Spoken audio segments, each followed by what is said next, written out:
Hi, I'm a maker, but you can call me Carl.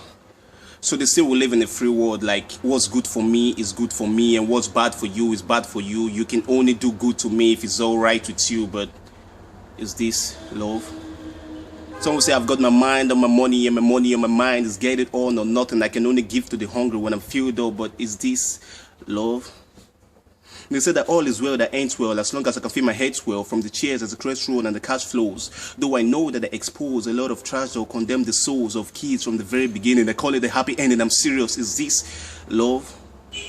For instance, a man with a beautiful wife and kids still likes to keep other concubines at least when he would like to spice his life as if his wife is tasteless. After burying his kids, maybe a little shapeless. In the presence of his family, he asks the waitress, hey man, to say less, it is shameless. And the insecure kids with no father figure to lead and no guide or mentor to teach knows the end up in court for the divorce. Please, is this love?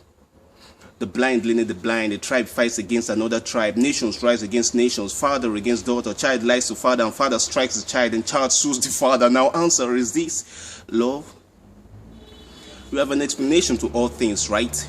How we inflict the most hurt to the ones we claim to most love and actually enjoy the pain in cold blood and give it a name, tough love.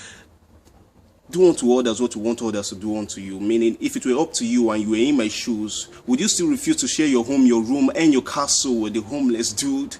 Of course, there's got to be an explanation to all things, right?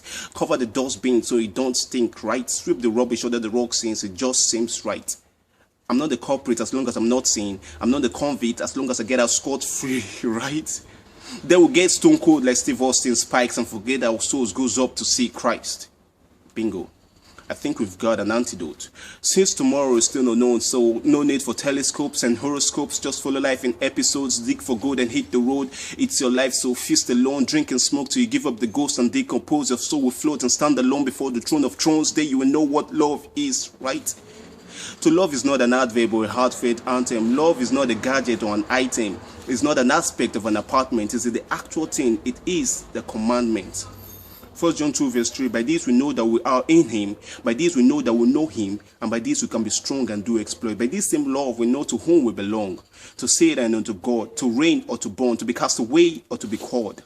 See, I'm not trying to be self-righteous or self-justified. I'm just trying to write lines that will still touch my life.